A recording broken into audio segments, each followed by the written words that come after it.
They're queuing for government-supplied gas masks in Jerusalem. Demand has risen by 300% since last Wednesday. The Syrian capital, Damascus, is less than 400 kilometers from here, too close for comfort for many Israelis.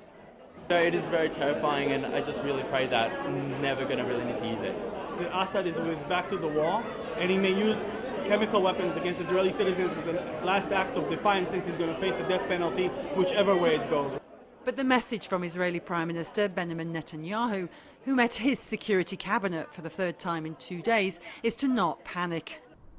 Army units began renewed military exercises in the occupied Golan Heights on Wednesday, where Israeli military bases overlook the demilitarized line with Syria, and its intelligence posts gather surveillance data.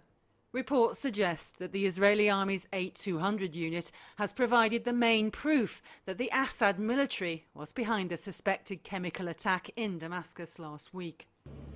One report that cites a former Mossad official as its source says the Israelis intercepted a conversation between high-ranking Syrian officials about the use of chemical weapons at the time of the attack. A former head of Mossad told Al Jazeera that the 8200 unit can listen in to all electronic and radio traffic, but he doesn't think this alone will be sufficient evidence to prove categorically that the regime was behind the attack.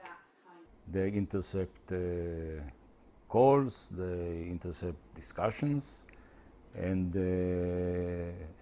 SIGINT means not only radio transportation, but also signals of different radars and some others.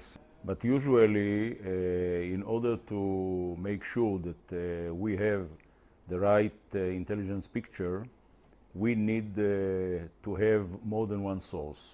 An Israeli brigadier general announced back in April that he had evidence that chemical weapons had been used by the Assad military.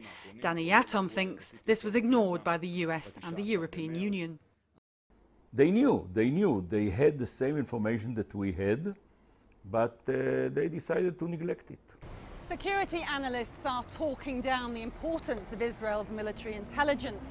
Government officials are playing down any threat of retaliation by the Syrian regime. Meanwhile, demand for gas masks here has soared over the past week. Many Israelis are nervous about the coming days and weeks.